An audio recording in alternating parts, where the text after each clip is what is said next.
sue me. Get sue me. I love you, bro. Let's take a picture. 3, 2, 1. I'm so over it. What, Steve? ¿Qué pasa?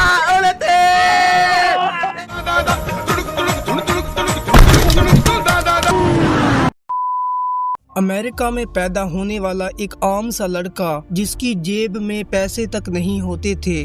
School के बाद games खेलना इसकी वाहिद खुशी थी। आज वो लड़का न सिर्फ करोड़ों लोगों के दिलों पर राज करता है, बल्कि इसका चीखना, हर मुस्कुराना, हर पागलपन पूरी दुनिया देखती है। ये कहानी है डैरन जैसन की, यानी हम सब के अपने आई शो स्पीड की। 2, 1.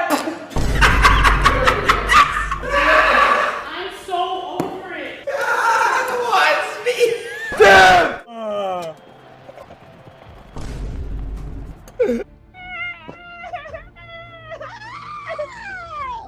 ¿Qué pasa?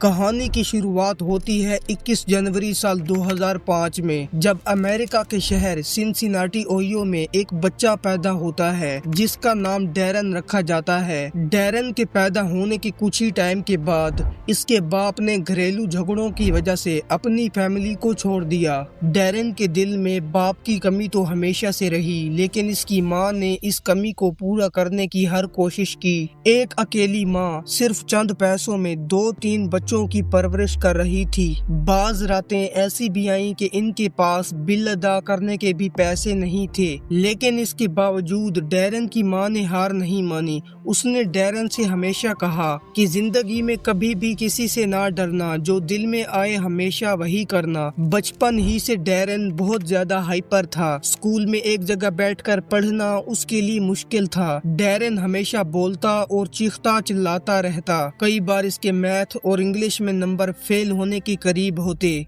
एक बार असाइनमेंट जमा ना करवाने पर टीचर ने क्लास के बाद रोक कर इसे डिटेंशन दी। डिटेंशन एक ऐसी पनिशमेंट है जिसमें बच्चे को एक खाली कमरे में बिठा दिया जाता है, जिसके दौरान ना ही वो बोल सकता है और ना ही कुछ कर सकता है। डैरन के लिए ये पनिशमेंट बहुत ज्यादा मुश्किल थी, क्योंकि डैरन ज्यादा देर एक ही जगह पर नहीं बैठ सकता था। इसके बाद इसकी माँ इससे इतना ज्यादा नाराज हुई कि इसकी गेम खेलने पर पाबंदी लगा दी, लेकिन डैरन को इससे कोई फर्क नहीं पड़ा, क्योंकि डैरन की दिलचस्पी सिर्फ गेम्स में थी।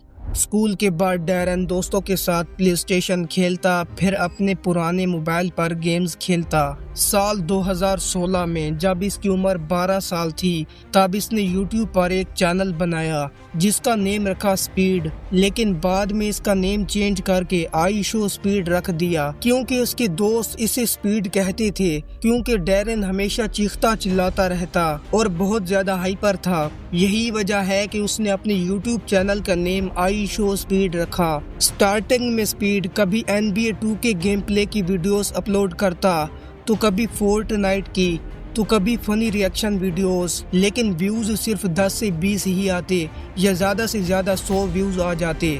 दोस्त इस पर हंसते थे कि तुझे कौन देखेगा। जब व्यूज सिर्फ 10 से 20 ही आते तो स्पीड को दिल से बुरा लगता। एक वक्त ऐसा भी आया कि स्पीड ने अपने चैनल पर वीडियोस अपलोड करना ही बंद कर दी, लेकिन फिर इसने सोचा कि मैं जैसा हूँ वैसा ही कैमरे के सामने आऊंगा, चीखूंगा, चिल्लाऊंगा, और यही इसकी जिंदगी का टर्निंग पॉइंट था। साल 2016 से 17 जब इसने अपना यूट्यूब चैनल बनाया, तब इसके पास एक पुराना मोबाइल था। स्पीड कभी कभार दोस्तों के पास जाता और वीडियोस रिकॉर्ड करता। साल 2019 में बड़ी मेहनत, लाइव स्ट्रीमिंग और गेमिंग के बाद इसके चैनल पर 100 सब्सक्राइबर्स कंप्लीट हुए। स्पीड लगातार मेहनत करता रहा। फिर साल 2020 के आखिर में एक ऐसा लम्हा आया जिसने सब कुछ बदल दिया। जब स्पीड फीफा खेल रहा होता है और इससे गोल नहीं होता, जिसकी वजह से स्पीड पागलों की तरह रिएक्ट करता है और स्क्रीन पर कुर्सी मार कर स्क्रीन को तोड़ देता है।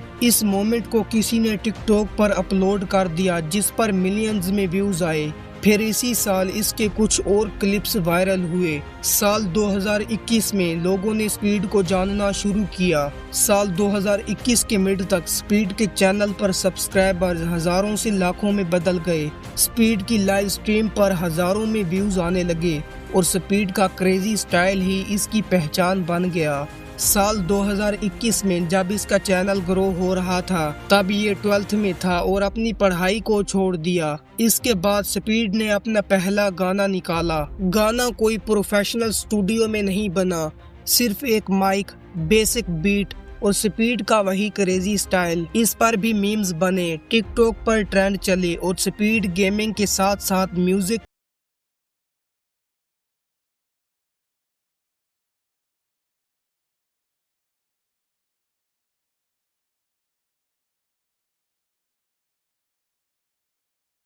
کئی بار سپیڈ کے یوٹیوب چینل پر سٹرائکس آئیں، لیکن اس کے باوجود وہ کام کرتا رہا۔ گانے کی کامیابی کے بعد سپیڈ نے ڈیلی لائیو سٹریم کرنا شروع کر دیں۔ سال 2021 کے آخر میں اس کی محنت رنگ لائی اور اس کے چینل پر سبسکرائبرز لاکھوں سے ملین میں پہنچ گئے۔ سپیڈ نے اپنے پہلے گانے کی کامیابی کے بعد ایک گانے نکالے، لیکن کامیابی کے ساتھ ساتھ مشکلات بھی بڑھتی گئیں۔ اومیگل پر اناپروپریٹ کلپ کا بینڈ ہونا، پھر یوٹیوب کی طرف سے کچھ سٹرائکس کا ملنا، لیکن اس کے باوجود سپیڈ نے اپنا کریزی سٹائل نہ بدلا۔ وہ ہمیشہ کہتا کہ میں جیسا ہوں ویسا ہی رہوں گا۔ سال 2021 سے 2022 کے بعد سپیڈ کے چینل پر ایسے لیجنڈری مومنٹس ہوئے ہیں جو آج تک فینز کو یاد ہیں، جیسے World Cup song, fireworks incident, talking ban streams اور Ronaldo versus Messi freak outs آج بھی یہ فینز کو یاد ہیں۔ اسی دوران سپیڈ کے چینل پر سبسکرائبرز بہت تیزی سے بڑھ رہے تھے۔ اس کے بعد سال 2023 سے 2024 کے درمیان اس کے مزید گانے آئے۔ لوگ اس کے ہائپر ریئیکشنز کو بہت زیادہ پسند کرنے لگے۔ اسی دوران سپیڈ کے چینل پر 20 ملین پلس سبسکرائبرز ہو گئے اور آج بھی سپیڈ اپنی لائیو سٹریم میں چیختا چلاتا رہتا ہے۔ اب اس کے چینل پر 41 ملین پلس سبسکرائبرز ہیں۔ اب سپیڈ کے پاس صرف ایک ہی نہیں بلکہ 4 چینل ہیں۔ اب کوئی ایسا ویک نہیں گزرتا کہ سپیڈ پر کلپ یا میم نہ بنے۔ امریکہ میں پیدا ہونے والے ایک عام سے لڑکے نے بڑے ہو کر پوری دنیا میں پہچان بنائی۔ ابھی تک سپیڈ ایسے لوگوں سے مل چکا ہے جس کو ملنے کا ایک عام انسان خواب میں بھی نہیں سوچ سکتا۔ سپیڈ کرسٹیانو رونالڈو سے بھی ملا ہوا ہے، جس کے بعد اس کا ریئیکشن ایسا تھا کہ اسے یقین ہی نہیں ہو رہا تھا کہ وہ رونالڈو سے مل چکا ہے۔ سپیڈ کی جورنی ہمیں یہ سکھاتی ہے کہ تمہارا پاگل پن اور تمہاری اوریجنلٹی وہی تمہیں دنیا میں الگ بنائے گی۔ اگر فیک بنو گے تو کبھی آگے نہیں جاؤ گے۔ اور ہاں، اگر یہ کہانی آپ کو انسپائر کرتی ہے تو چینل کو سبسکرائب کریں، کیونکہ ہم ایسی ہی ایموشنل اور کریزی سٹوریز لاتے رہیں گے۔